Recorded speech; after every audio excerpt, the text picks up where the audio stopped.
교회가 무엇인가? 이 질문에 어떻게 답을 하는지에 따라서 우리 신앙생활이 결정된다라고 할 수 있을 정도로 이 교회란 무엇인가? 이 질문은 대단히 중요합니다. 실제 교회를 모르고서는 신앙생활을 올바르게 할 수가 없습니다. 지난 시간에 보았듯이 교회라는 것은 결코 하나가 될 수 없는 유대인과 이방인이라는 이런 두 세계의 벽을 그리스도 안에서 허물어서 새로운 한 몸을 이루게 하신 공동체이다. 하지만 여기에서 그치지 않고 이 둘이 한 몸을 이루어서 하나님 아버지를 부르면서 하나님께로 나아갈 수 있는 성도, 하나님의 가족된 공동체이다. 이것이 바로 교회이다라는 사실을 함께 보았습니다. 이 같은 수평적이고 수직적인 화목은 예수 그리스도의 보혈로 말미암아서 이루어진 일입니다. 십자가에서 흘리신 예수님의 보혈이 바로 이와 같은 영광의 공동체를 만들어낸 것입니다. 지난 시간에 이 내용들을 보았고 오늘 말씀은 이제 이 내용을 건축물로 이미지화해 가지고 전하는 내용입니다. 이 점을 염두에 두고서 교회가 어떠한 공동체인가 지난주의 말씀의 연속이면서 이미지로 여러분들에게 오늘 주어지고 있다는 것 염두에 두면서 말씀을 통해서 살펴보도록 하겠습니다. 자, 먼저 교회란 사도들과 선지자들의 터 위에 세우심을 입은 공동체입니다. 따라합시다. 사도들과 선지자들의 터 위에. 함께 20절 전반부 보도록 하겠습니다. 시작. 너희는 사도들과 선지자들의 터 위에 세우심을 입은 자라. 거기까지만 보겠습니다. 사도 바울은 먼저 교회가 사도들과 선지자들의 터 위에, 기초 위에 세우심을 입었다라고 말씀하고 있습니다.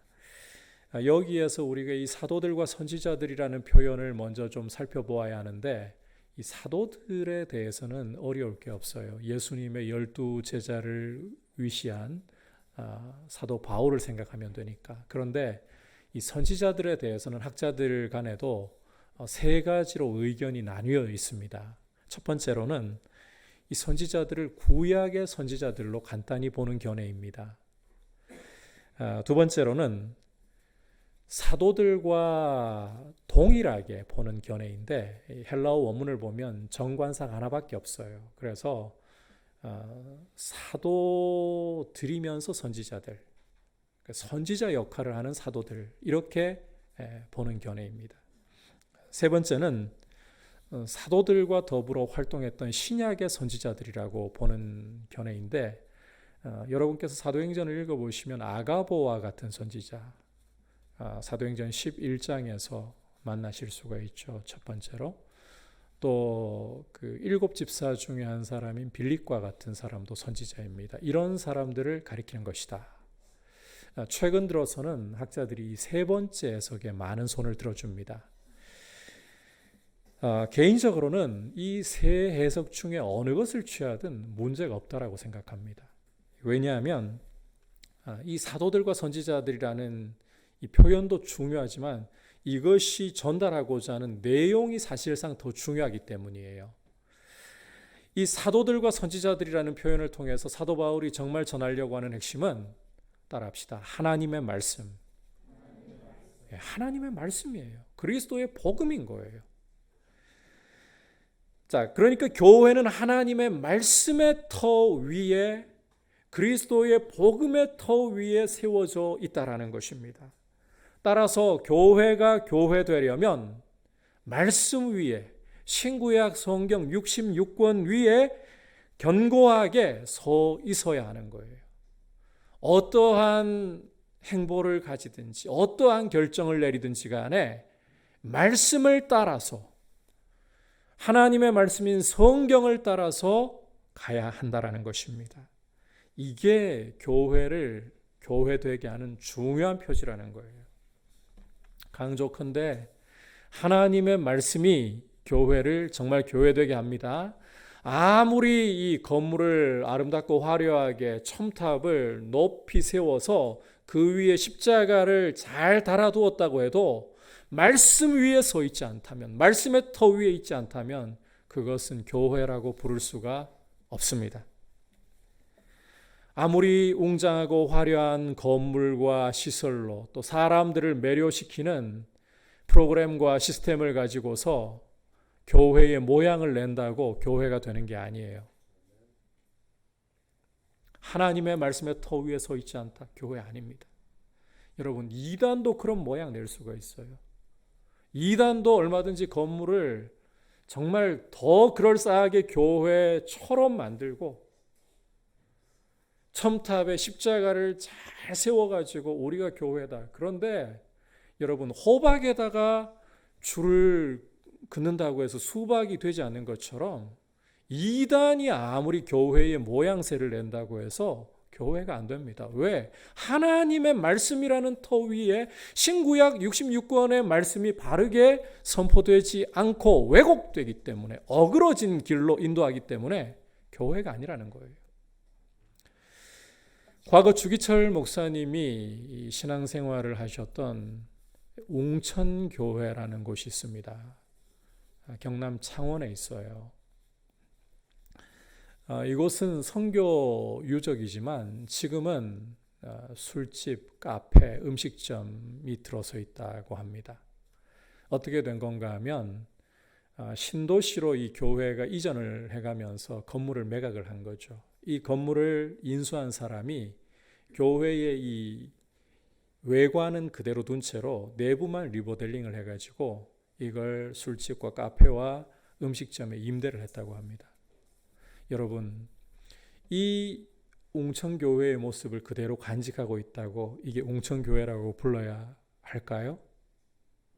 아니에요. 더 이상 하나님의 말씀에 선포가 없다면, 말씀 위에 서 있지 않다면 그냥 술집이고 카페이고 음식점일 뿐이에요. 교회를 정말 교회되게 하는 것은 하나님의 말씀입니다. 그러므로 이 교회가 하나님의 말씀 위에 서 있게 하고 신구약 성경 66권이 바르게 선포되게 하는 것이 어떤 것보다도 중요하고, 여기에 교회는 목숨을 걸어야 되는 거예요. 교회의 목회자가 중요하고 리더들이 중요한 이유도 바로 여기에 있는 것입니다. 바울이 3차 전도 여행을 마무리하면서 예루살렘으로 올라가다가 이제 이 밀레도에서 에베소 지역 목회자들을 불러 모아 고별 설교하는 장면을 잠시 좀 여러분들에게 말씀드리고 가고 싶습니다. 자주 제가 말씀드리는 부분인데요. 사도행전 20장 28절 이하를 보시면 고별 설교에서 바울은 자신이 떠난 후에 사나운 이리들이 양무리 가운데로 들어와서 양들을 아끼지 않을 것이다. 사나운 이리들이 양무리 가운데 들어와서 양들을 아끼지 않을 것이다. 뿐만 아니라 사도 바울이 불러놓은 목회자들이잖아요. 자기 앞에 불러놓은 목회자들인데 너희 중에도 자기를 따르게 하려고 어그러진 말을 하는 이들이 일어날 줄을 내가 안다. 이렇게 말씀을 하고 있습니다. 그러하기 때문에 목회자들은 자기를 위해, 먼저 자기를 위해, 다음으로 양무리를 위해 삼가야 한다, 주의해야 한다고 바울이 신신당부를 하고 있어요. 여러분, 순서를 주의해야 돼요. 먼저 자기를, 목회자 자신을 위해서라고 했어요. 목회자가 자기 관리를 해야 하나님의 말씀을 부지런히 연구하고 묵상하고 순종하려고 그렇게 자기 관리를 해야 양무리를 돌아볼 수 있다는 거예요.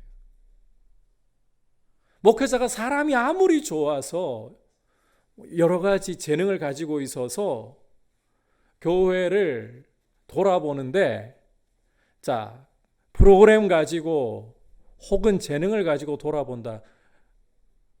그런데 말씀을 안 먹인다. 어떻게 될까요? 당장은 좋아 보이겠죠. 당장은 우리 목사님 참 사람 잘 돌아본다 이런 생각이 들 수도 있겠죠. 그런데 머지않아 여러분의 영혼은 굶어갈 수밖에 없어요.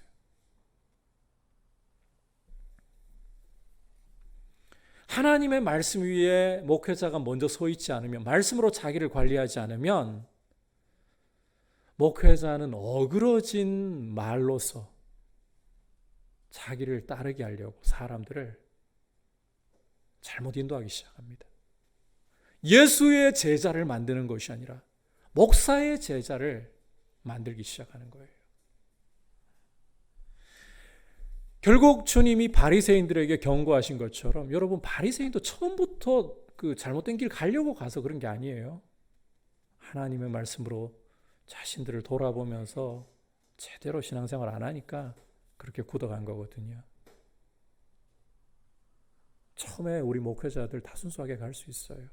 그런데 말씀 앞에 머물러 있지 않으면 결국은 바리새인들처럼 굳어지고 맹인이 맹인을 인도하는 그런 모습으로 전락하게 되는 거예요. 뿐만 아니라 사나운 이리가 교회 안에 들어와서 양들을 삼키려고 해도 이걸 막아줄 수가 없어요. 사나운 이리가 들어온다고 하니까 뭐 눈에 보이게 무너뜨리는 것 같습니까? 영적으로 무너뜨리는 거죠. 사도 바울이 젊은 목사인 디모데에게 뭐라고 말씀하는가, 이 부분도 우리가 좀 귀를 기울일 필요가 있을 것 같습니다. 우리 디모데전서 6장 3절에서부터 5절까지 말씀 함께 한 목소리로 보겠습니다. 시작. 누구든지 다른 교훈을 하며 바른 말 곧 우리 주 예수 그리스도의 말씀과 경건에 관한 교훈을 따르지 아니하면 그는 교만하여 아무것도 알지 못하고 변론과 언쟁을 좋아하는 자니 이로써 투기와 분쟁과 비방과 악한 생각이 나며 마음이 부패하여지고 진리를 잃어버려 경건을 이익의 방도로 생각하는 자들의 다툼이 일어나느니라. 목회자인가 리더인가 이 타이틀보다 더 중요한 게 바른 교훈, 즉 하나님의 말씀, 그리스도의 복음을 제대로 전하는 거예요.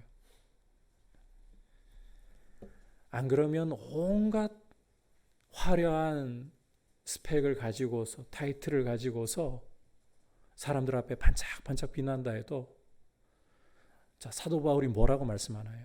교만하여 아무것도 알지 못하는 자들일 뿐이다. 여러분, 목회자가 이 어떤 스펙을 갖고 있느냐, 유학 가서 박사학위를 받았느냐, 그것도 사실 귀한 거죠. 교회를 섬기기 위해, 말씀을 연구하기 위해 귀한 거죠. 그런데 말씀을 위하지 않고, 말씀을 연구하지 않고, 말씀을 묵상하지 않고, 말씀을 제대로 가르치지 않는다면 그 스펙, 그 타이틀 뭔가요? 결국 자기 자랑으로 흘러가요. 교만하여 아무것도 알지 못하는 자라. 사도 바울이 그렇게 말씀하고 있잖아요. 오히려 자, 그 다음에 보면 변론과 언쟁을 좋아하고 투기, 분쟁, 비방과 악한 생각을 일으키는 사람일 뿐이라고 말씀하고 있어요. 여러분, 목회자는 하나님이 아닙니다. 제가 어릴 때 시골 교회를 섬기면서 어른들이 목사님 섬기는 걸 보면 정말 하나님처럼 섬기려고 애쓰시는 걸 보았어요. 순수하고 귀한 모습이에요. 그런데 목회자는 하나님이 아닙니다. 존중하고 하나님처럼, 예수님처럼 대하려고 하는 태도가 잘못되었다는 건 아니에요. 그런데 하나님이라고 생각하면 안 돼요. 분명히 구분을 해야 돼요. 목회자가 하나님의 말씀으로 바르게 가르칠 때에 여러분, 그 권위 앞에서 순종해야 되시는 것이고 존중하셔야 되는 거예요. 비록 좀 모자라 보이고 목회자가 좀 부족해 보여도 하나님 말씀대로 가르치려고 노력을 하잖아요. 그러한 목회자 앞에서는 여러분이 예수 그리스도를 대하듯, 하나님을 대하듯 말씀을 받으려고 힘쓰셔야 하고 존경하셔야 돼요. 말씀을 가르치는 장로들을 배나 존경할 자로 여기라 하잖아요. 말씀을 바르게 가르치는 장로들. 정말 말씀대로 여러분을 먹이려고 하는 목회자라면 여러분이 존경하셔야 돼요. 부족해도, 좀 많이 모자라도 말씀대로 가르치려고 힘쓰고 열정을 가지고 있다. 존경하셔야 돼요. 그런데 온갖 타이틀을 가지고 있어도요, 하나님 말씀이 제대로 선포되도록 힘쓰지 않는다면, 여러분의 영혼을 말씀으로 먹이려고 하지 않는다면, 사도 바울은 단호합니다. 교만해서 아무것도 알지 못하고 있다. 언론과 변론이나 즐기는 자다. 그래서 정말 교회의 지도자들이 말씀으로 깨어있고 말씀 앞에 머물러 있도록, 그게 우리 한국교회가 건강해질 수 있는 비결이에요. 그리고 여러분도 하나님의 말씀 위에 서 있도록, 그래야 교회가 전반적으로 건강해지는 거예요. 앞에 서 있는 목사가 말씀을 바르게 말씀대로 전하려고 노력하고 있는가, 분별을 여러분 하셔야 되는 거죠. 아무리 뛰어난 재능과 실력으로 눈과 귀를 사로잡고 현혹한다 할지라도 말씀이 말씀되지 않는다면 여러분 아니라고 하셔야 돼요.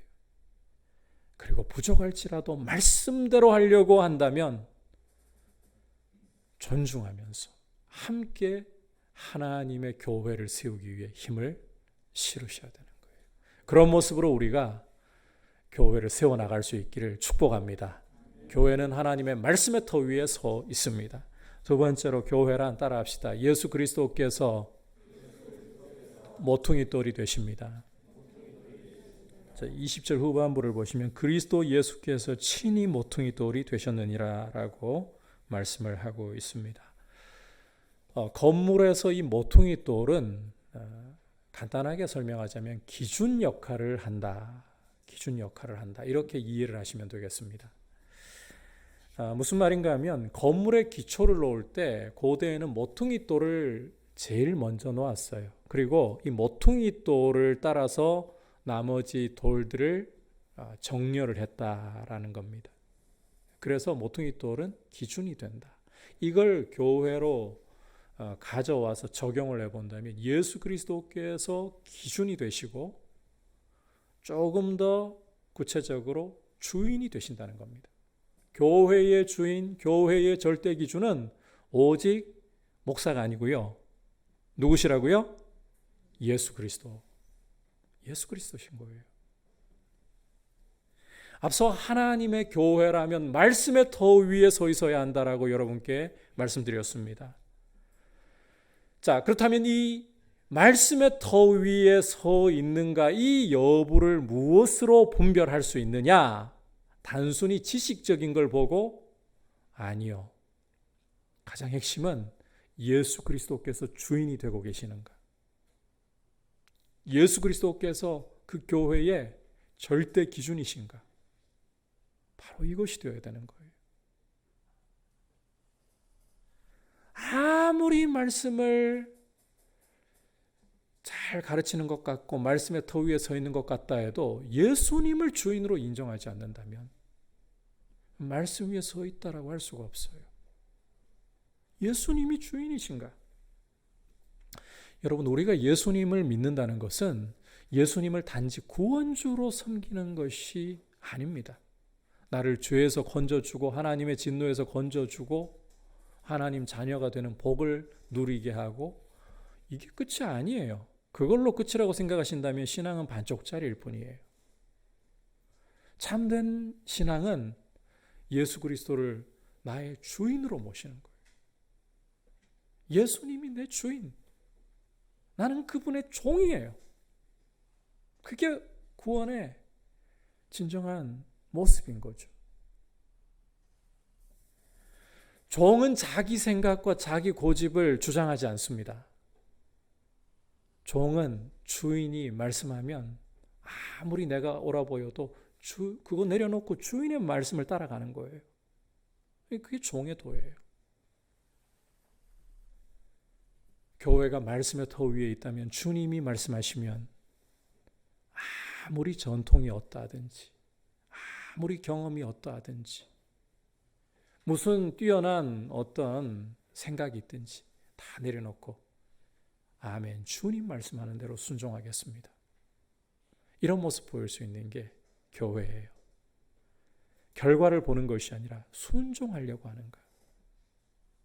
그게 교회라는 거예요. 진정한 교회의, 말씀 위에 서 있는 교회의 표지라는 것입니다.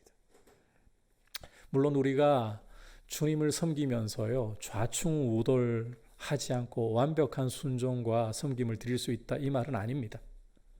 아무리 잘하려고 해도 넘어지고 실패하고 죄를 지을 수도 있습니다. 왜냐하면 이 육신 안에, 우리가 주님 앞에 서기 전까지 이 육신 안에는 죄가 여전히 남아있기 때문이에요. 로마서 6장을 보시면 우리가 예수님을 믿는 순간에 예수님과 우리가 연합을 해가지고 죄에 대해서 죽었다라고 말씀하잖아요. 자, 죄에 대해서 죽은 것이지 죄 자체가 죽은 게 아니에요. 우리가 죄에 대해서 죽은 거예요. 우리가. 죄가 죽은 게 아니라. 쉽게 말하면 관계 변화가 일어났다는 거예요. 죄와의 관계에서 변화가 일어났다. 예수를 믿기 전에는 우리가 죄의 종노릇을 했습니다. 죄 아래에 있었습니다.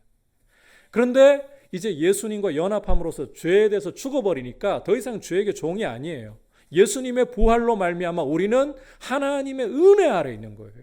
죄는 이제 우리의 원수인 거예요. 이런 관계 변화가 일어났어요. 그러다 보니 죄는 아직 살아있는 거예요. 우리 몸 안에. 그래서 이제는 우리를 공격하고 우리는 이 죄에 맞서서 계속해서 우리 몸을, 우리의 지체를 하나님이 기뻐하실 거룩한 도구로 드리기 위해 계속 부단히 노력을 해야 되는 거예요.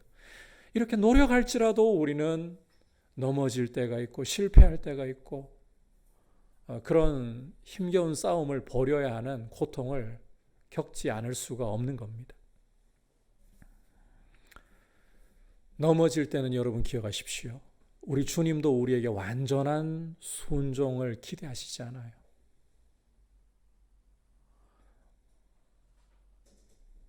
넘어질 때에는 십자가를 붙들고 일어나십시오. 그리고 말씀대로 순종하겠다고. 주님을 나의 주인으로서 정말 인정해 드리겠다고 고백하고 다시 걸음을 디디십시오. 그게 종의 도리입니다.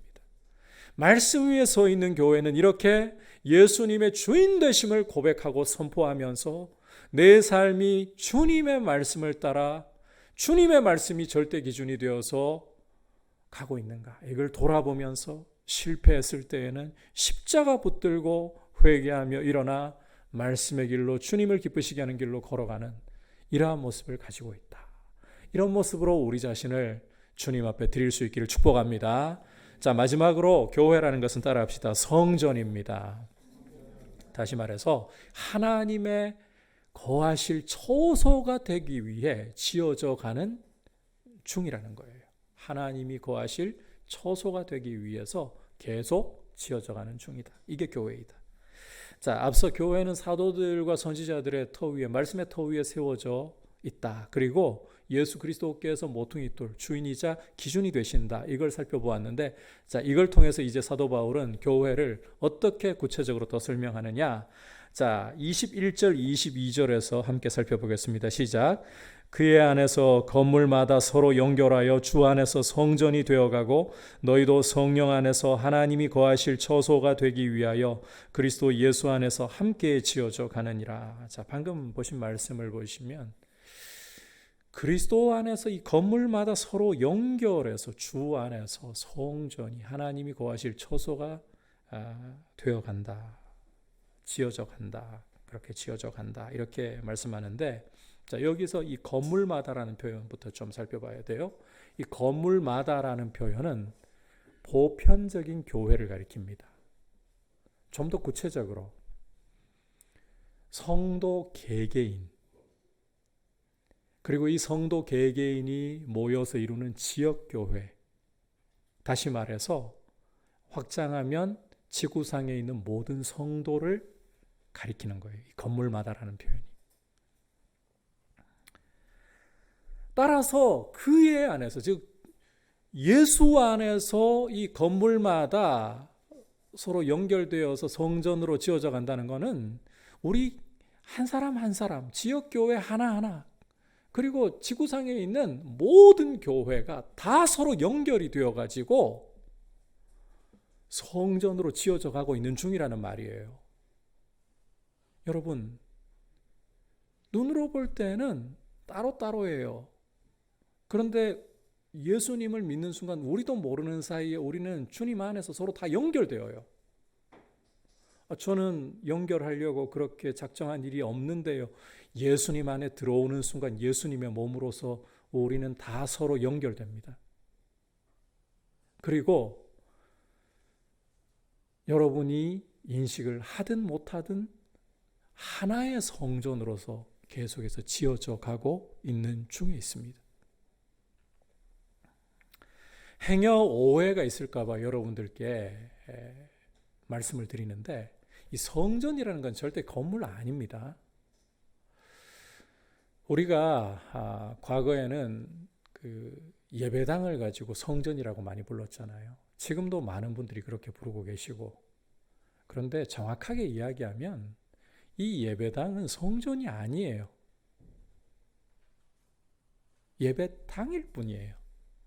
아이들이 주일날 예배드리고 난 후에 이 예배당에서 뛰어다니고 놀면 좀 보수적이거나 전통적인 교회에서는 아이들을 혼내려고 하거나, 또 아이들이 강대상 위에 뛰어 올라가는 건 어림도 없는, 올라갔다가는 호된 고중을 듣는 이런 일이 벌어질 수도 있어요. 그런데 예배 마쳤잖아요. 아이들이 예배당 안에서 뛰어놀아도 돼요. 사실 강대상에 올라갈 수 있어요. 여기가 여러분 그 자체로 거룩한 곳이 아닙니다. 앞서 웅천교회 말씀을 드렸습니다만, 만약 우리 교회가 도저히 좁아서 더 이상은 여기서 예배를 드릴 수 없다, 그래서 이걸 팔고 이전을 한다 하잖아요.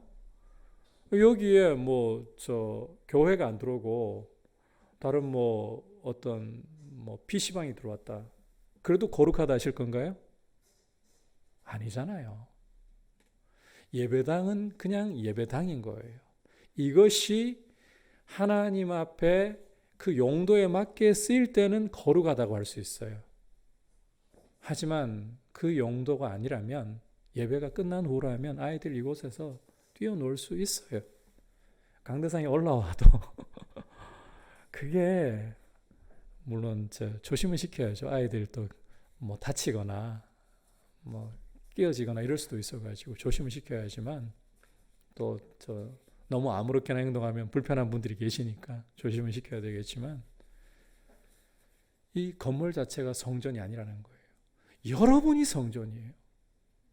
예수 그리스도를 주로 모시고 있는 여러분이 성전이고, 여러분이 함께 모여 예배드리는 지역교회 공동체가, 건물로서가 아닌 사람의 모임이 바로 지역 성전인 거예요. 여러분이 없다면 이 건물은 성전이 아니에요. 여러분이 성전이기 때문에.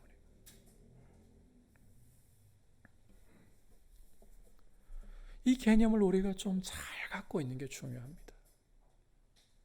그리고 오늘 사도 바울은 이런 성도 개개인, 그리고 이런 지역의 성전을 이루는 교회들 뿐만 아니라 지구상에 있는 모든 성도들이 다 예수 그리스도 안에서 연결이 되어 있다.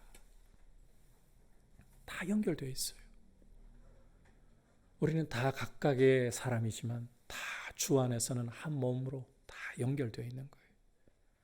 그래서 이제는 하나의 거룩한 성전으로 하나님이 거하시는 처소로 지어져 가고 있어요. 그 완성이 여러분이 요한계시록 21장 9절 이하를 보시면 하늘로부터 내려오는 새 예루살렘이에요.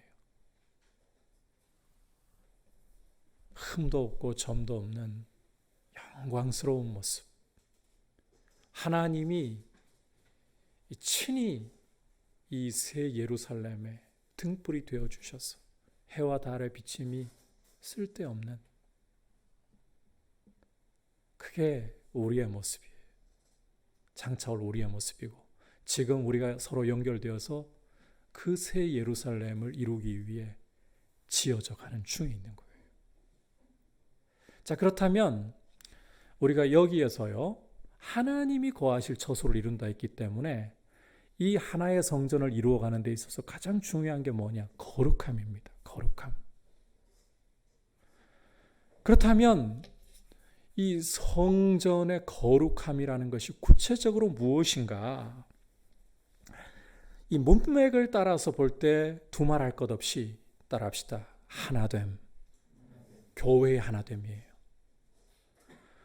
하나님이 거하실 처소로서 지어져 가는 부분에 있어서 그 어떤 것보다도 중요한 거룩함의 중심에는 하나됨이 있어요. 예수님이 십자가를 앞에 두시고 드리신 기도 가운데 요한복음 17장을 보시면 대제사장의 기도라고 부르는 기도가 있잖아요. 거기에서 우리 주님이 정말 간절하게 구하셨던 것이 아버지와 내가 하나가 된 것 같이 저들도 서로 하나가 되게 하옵소서. 교회가 하나 되기를 어떤 것보다도 십자가를 앞에 두시고 간절하게 구하셨어요.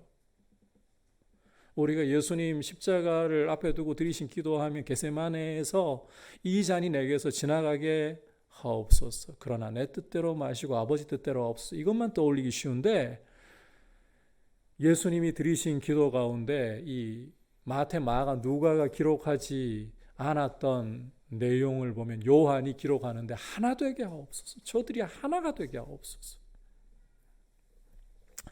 그래서 오늘 22절 말씀을 보시면 바울은 교회가 성전으로 세워져가는 이 이야기를 하면서 특별히 너희, 즉 에베소 교회, 이방인 교회를 지목하고 있어요. 그러면서 너희도 함께 지어져 간다. 이방인이라고 결코 소외되지 않는다. 이 말은 하나됨이 그렇게 중요하다는 거예요. 성전으로 지어져 가면서 하나, 이 거룩함을 이루는 데 있어 하나됨이 그렇게 중요하다.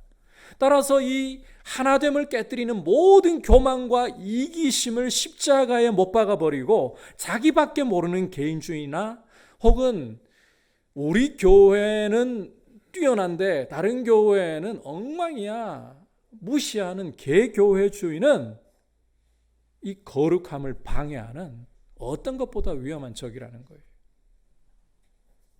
앞서 그리스도께서 십자가로서 결코 하나가 될 수 없는 두 세계인 유대인과 이방인 사이에 담을 허물어 버리시고 새로운 사람으로서 한 몸으로서 교회를 지으셨다는 것을 보았습니다. 게다가 이 화목케 하신 이 둘로서 하나님을 아버지라 부르면서 함께 하나님의 가족이 되는 권세를 주셨다는 것을 보았습니다. 따라서 하나됨, 이것이야말로 교회의 거룩함의 정말 중요한 부분이다. 간혹 그런 분들이 있어요. 개인의 경건과 거룩함을 정말 너무너무 사모한 나머지 다른 사람과 만남도 안 가지려고 하면서 수행이라고 해도 과언이 아닐 정도로 그렇게 혼자 기도 또 혼자 말씀에 열중하는 분들이 간혹 있어요. 근데 여러분, 제가 단언하건대 그런 분들은 상당히 위험합니다. 영적으로 깊어질 것 같나요? 성경은 절대 혼자를 강조하지 않아요. 그렇게 나온 분들의 모습을 보면 능력받았다고 잘하고 있는 사람들 보고 능력 없다고 무시해요. 자기가 어떤 은사를 받았기 때문에 은사 없는 사람들을 무시해요. 특별한 비밀을 받은 것처럼 이야기를 해요. 그러면 이단으로 가는 거예요. 여러분, 우리는 서로 연결되어서 이 하나됨을 이루어야 돼요. 그렇게 이루어 주셨고 이 하나됨을 힘써 이루어 가야 되는 거예요. 이 에베소 4장으로 넘어가 보면 또 말씀할 거예요. 이게 거룩함에 있어서 참 중요한 일이라는 거예요. 여러분, 우리의 거룩이 아무리 뛰어나 본들 하나님 앞에 서면 다 더러운 옷과 같아요. 성경이 말씀하는 대로 거룩해야 돼요. 그 거룩함에 있어서 정말 중요한 것은 공동체가 하나 되게 하는 거예요. 하나 되게 하지 않는다면 아무리 능력을 받았고 아무리 은사를 받았어도 교회를 분열시키고 깨뜨린다면 그것은 마귀가 하는 짓이지 절대 하나님의 영이 하는 짓이 아니에요. 아무리 눈빛이 다른 사람들과는 다르고 설령 후광이 비친다 할지라도, 기도하면 병고침이 일어나고 죽은 자가 살아난다 할지라도 교회를 깨뜨리고 교회를 분열시킨다, 마귀가 하는 짓이지 하나님의 영이 하는 일이 아니에요. 하나 되게 하는 거예요. 그리고 오늘 말씀에서 교회가 스스로 세워 간다라고 하지 않아요. 지어져 간다, 수동형이에요.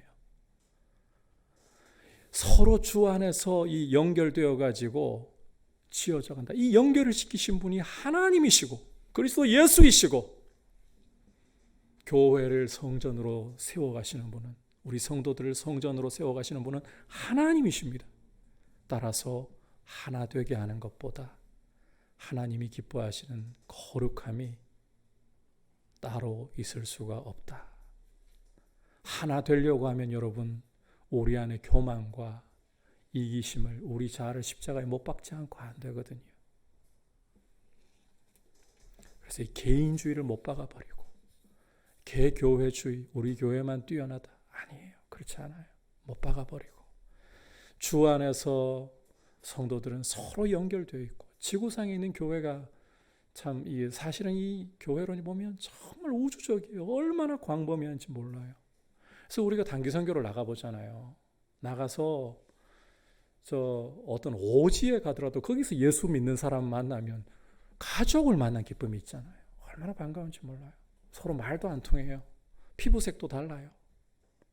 먹는 음식도 다르고 다 달라요. 그런데 마치 이전에 알았던 것처럼 반갑게 만나요. 예수 안에서 서로 연결되어 있기 때문에 이러는 거예요. 그게 거룩함이에요. 하나됨. 코로나로 인해서 이제는 뉴 노멀이, 새로운 일상이 자리를 잡아가기 시작하고 있습니다. 문화도 이제는 언택트, 신조어잖아요. 컨택트라는 접촉이라는 것에다가 부정 접두어를 붙여가지고 이제 접촉하지 않는 언택트 문화가 점점 확산되어 가고 있습니다. 이제 앞으로 이 코로나가 백신이 개발되어서 종식되고 마스크를 벗어도 이 언택트 문화는 어느 정도 자리를 잡고 뉴노멀이 자리를 잡아서 갈 것 같아요. 이전처럼은 동일하게 사회가 가지는 못할 것 같아요. 그러면서 개인주의가 이게 상당히 앞으로 더 만연해질 수 있는 그런 어려움을 우리 사회가 갖고 있습니다. 교회는 더더욱 이러한 부분에 있어서 경계해야 되는 부분이에요.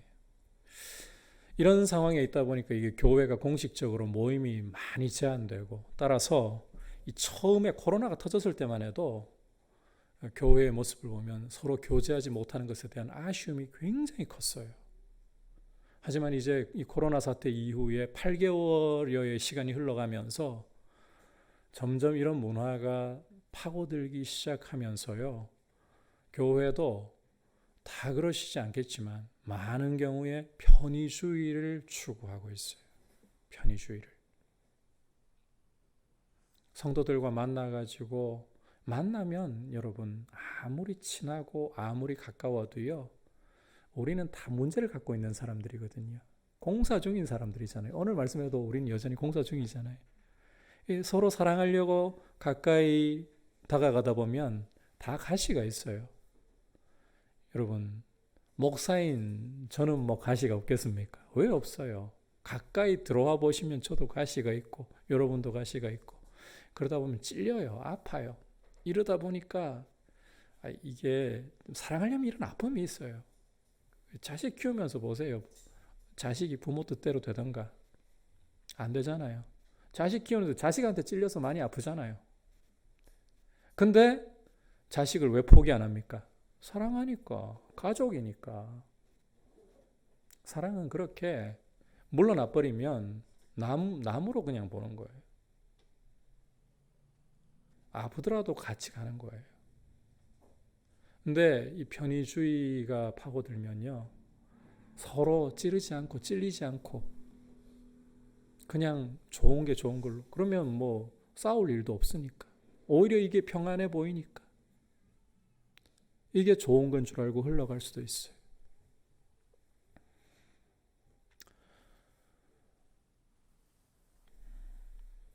그리고 교회 안에도 그런 문화들이 점점 들어와서 자리를 많이 잡아가는 것 같아요. 모이자 그러면 사실 그 남편들이 안 믿는 남편들이 계시면 집에서 반대하기 때문에 현장 예배 오시기 어려운 경우도 종종 있어요. 근데 그런 경우가 아니라도 이제는 온라인 예배 드리면 그만인데 뭐. 주일 그냥 놀러 가가지고 온라인 예배, 내가 예배 드리겠다는데 뭘. 이렇게 쉽게 생각할 수가 있어요. 이런 편의주의가 자리를 잡아요, 실제로. 너무 전곡을 찌르는 이야기를 하고 있습니까? 찔리더라도 사실을 제가 이야기를 좀 해야 되겠어요. 양해를 해주세요. 우리가 주님을 편의주의로 섬기면 안 되잖아요. 그게 자연스럽게 자리를 잡아가고 있어요. 교회에서 우리가 지킬 거 지켜가면서 모임을 좀 하자. 거리두기 완화되어 가지고 어느 정도 이렇게 예배, 공예배 말고도 좀 더 모일 수 있는 여건 거리두기 지켜가면서 마스크 끼고 잘 하려고 해도 이제는 그런 이야기를 들어요. 교회에서 왜 모여요? 예배도 아닌데? 근데 이런 말을 하는 사람들이 다 그러신 건 아니겠지만 친구 만나가지고 식사 다 해요. 놀러 다 가요. 다른 장소는 다 가고 만날 사람 다 만나요. 그런데 교회에서 모임을 가지자면 교회가 그래서 되냐 이렇게 오히려 비난을 해요. 교회가 지킬 걸 안 지키고 그러면 그런 말 하셔야 돼요. 그런데 지킬 것을 지키면서 하자고 할 때 그런 말씀을 하는 자신의 삶을 좀 돌아보셔야 돼요. 편의주의에 빠져 있는 건 아니신가요? 비난하고 정죄하고 싶어서 이런 이야기를 하는 것이 아니라 그렇게 흘러가다 보면 성도가 서로 연결되어 있다는 사실을 우리가 잊어버립니다. 주 안에서 우리는 연결되어 있습니다. 그리고 이 끈은 누구도 못 끊습니다.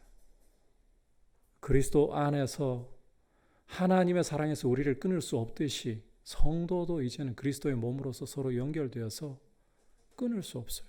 가족이에요, 가족.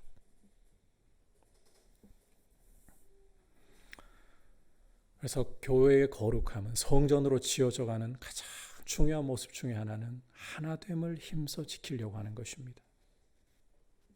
그것이 하나님이 거하실 처소의 참 중요한 모습이고 우리가 오히려 한 걸음 더 뛰면서 서로를 돌아보려고 하고 서로를 도와주려고 하고 함께 주님 안에 잘 서가려고 노력하는 모습을 보여야 하는 겁니다. 여러분, 혼자서는 결코 안 되고 할 수도 없어요. 제가 단언하건대 나 혼자서 알아서 잘 할 수 아니요, 절대 우리 안 돼요. 목사인 저도 혼자 안 돼요. 혼자 내버려두면 저 성경 잘 읽을 것 같으시죠? 읽을 수도 있겠죠. 그런데 안 읽을 가능성이 더 커져요. 저도 제 자신을 묶어가지고 우리 사역자들하고 성경 읽기 하루에 몇 장 이래가지고 몇 장 완료 이렇게 단톡방에 올리고 기도도 묶어가지고 오늘 기도 완료했습니다 이렇게 올리고 이렇게 해야 저 더 잘 돼요. 사실 우리 자신을 좀 알아야죠. 혼자서 안 되고 할 수도 없어요. 그러므로 함께, 이 단어 참 중요합니다. 신앙생활에서 여러분이 성장하고 성숙해 갈수록 여러분 가슴에 깊이 들어오는 단어는 함께입니다. 함께, 내가 아니라 우리입니다. 이 점을 기억하면서 거룩한 하나님의 처소로서 세워져 가시기를 축복합니다. 교회가 무엇인가에 대해서 주시는 말씀을 들었습니다. 여러분, 교회는 사도들과 선지자들의 터 위에, 말씀의 기초 위에 서 있습니다. 그러므로 말씀이 무엇보다 바르게 선포되어야 되고 말씀이 바르게 가르쳐지는가, 이걸 주의하셔야 돼요. 두 번째로는 교회는 예수 그리스도께서 모퉁이 돌이 되신다. 예수 그리스도께서 주인이 되시고 기준이 되신다. 말씀 위에 서 있는가는 예수님의 주 되심을 인정하는가를 보라 했죠. 예수님의 주 되심을 인정하시라. 마지막으로 이 성전으로서 함께 연결되어서 하나님 거하실 처소로 세워져 간다. 함께 하나 되는, 이미 하나가 되어 있으므로 더욱더 하나됨을 힘써 지키는 모습으로 거룩한 처소를 이루어갈 수 있기를 주님의 이름으로 축복합니다. 이제 말씀을 생각하면서 찬송가 220장 고백드리겠습니다.